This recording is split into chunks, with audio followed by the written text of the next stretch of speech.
forge along with my better looking, more intelligent hat. What we've been asked to do by a client is to compile a short video of the general production of the commission that he's asked for. So just to get right into it and start off, what we've got in front of us here on the anvil are the two pieces of steel that I've cut out with an angle grinder and straightened out.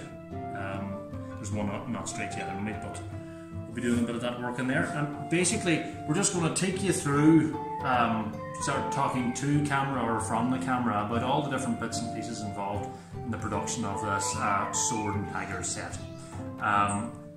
Largely speaking, the work will be finished off by hand, and most of the hammering will be done by hand, but there'll be an odd bit of power tool usage, like the angle grinders over here. They're really only for grinding away the scale on the steel left over from the forging and actually cutting off the base material out of what starts off as truck spring. So during the process there'll be some stills as well that you'll see during the video, and a few little videos of things like in particular making the sheaths, which I don't normally show anybody. It's quite monotonous work, but I've tried to cut that down as much as possible. So we'll just get right into it, and we'll start the forge up in the next clip, and we'll get to hammering some metal and show you the basics of how a sword is produced.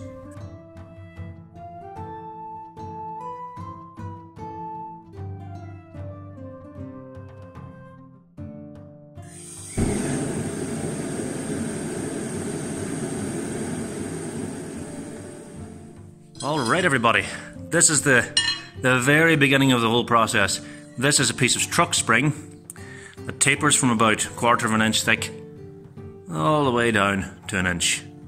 Now I've just had this through the fire, straightening it out a bit. That explains the discoloration on it.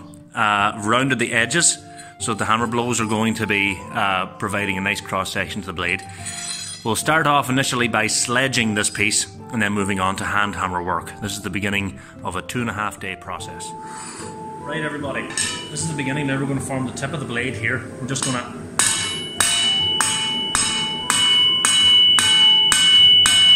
not lifting the hammer any higher than my shoulder while I'm doing this, and I want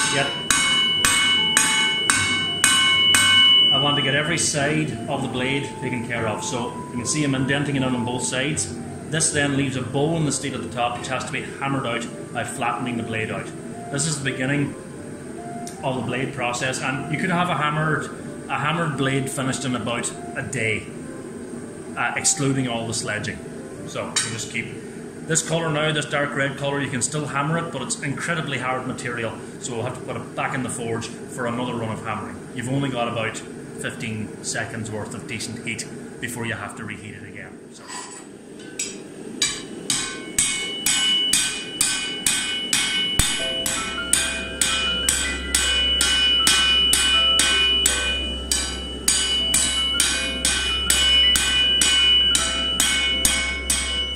Okay everybody, this is just me hammering the chamfer.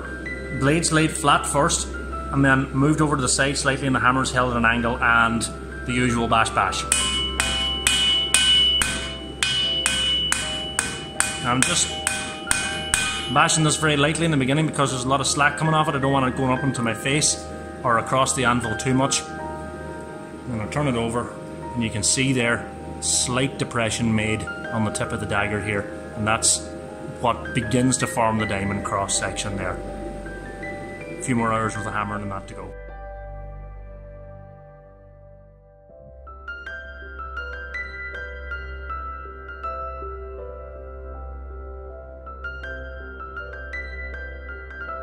Okay guys, one of the main reasons why I don't show excessive hours worth of hammering is that you've seen one hairy guy hammering a sword. You've literally seen them all. The basics of what I've shown you in the previous clips will give you an indication of how the work gets started, but ultimately that's how it progresses.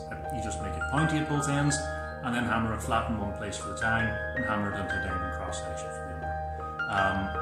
The hardening and tempering, how the blades show up after that is the most important. The look of the colour on the blades gives you an indication of how springy they'll be and how good an edge they'll hold. So you'll be able to see that from the following stills.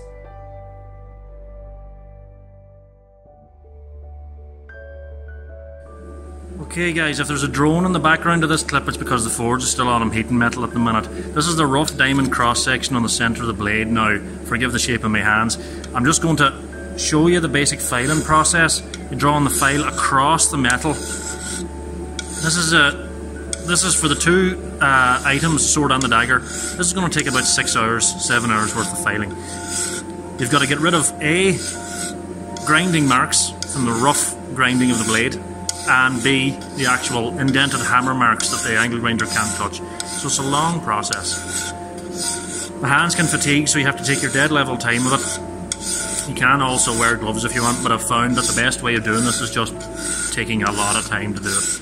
The reason I'm doing this is so that the cross section is symmetrical. If it's asymmetrical, in other words, if it's wobbly all over the place, when it hits the oil for tempering, heat leaves the blade at different angles at different rates. Essentially, it warps easier. This way, we can expect a light curve in the blade at most, like the original medieval broadswords that you would get in museums there. If you look very closely, large blades generally tend to have just a very slight curve. This is trying to reduce the amount of curvature through the hardening and tempering process. So, see you in the next clip.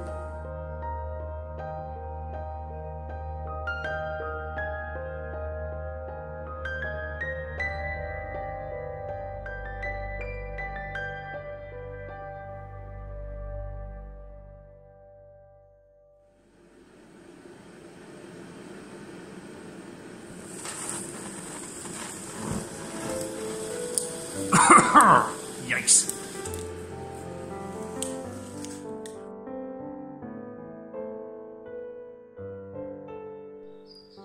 Now, this is the sheath pretty much midway through construction. It's still flat on the underside here, it's all squared off. What I'm doing at the minute is creating the cross section in the middle, and the way I'm doing that, all I'm doing is gently just scraping timber down to create the best cross section I can. Very, very slowly. Very, very slowly. The timber's not going to be treated inside, just going to leave it natural.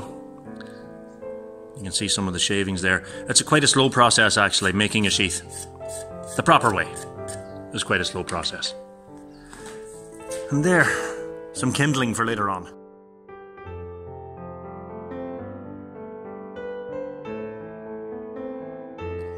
Okay, these are the sections for the sheath. Inside, they've been carved to take the cross section of the blade. These are both made in ash wood, and these are some of the fittings. Now, these are the base fittings.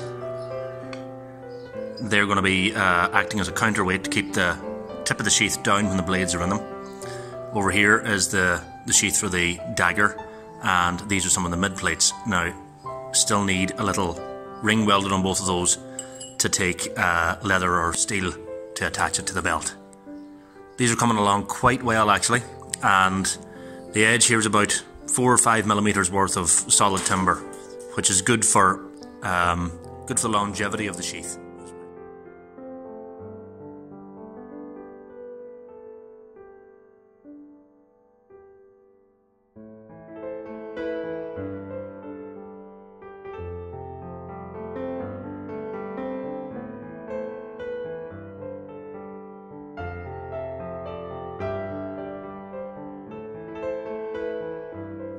Okay everybody, this is the finished set.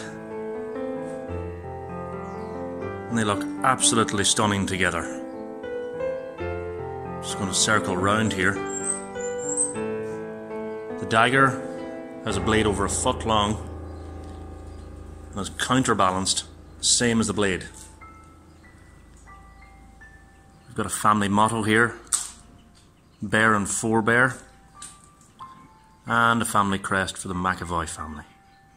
Try and focus in on that for a second.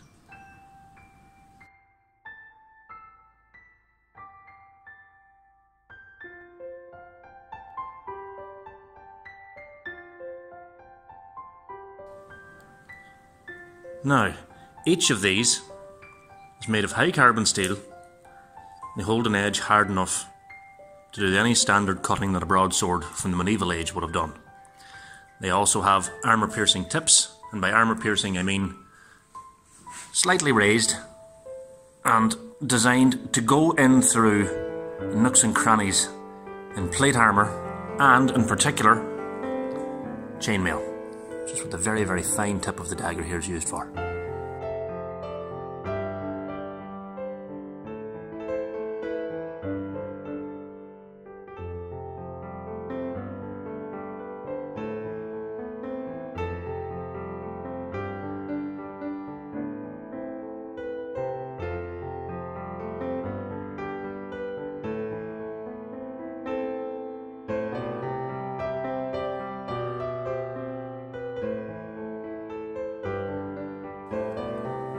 The handles are made of ash wood, burned through with a full tang.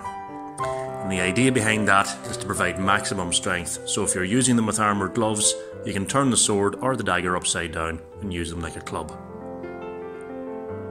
I'm very, very pleased with these pieces, I have to say now. And they just look very, very good. Stunning pieces of work.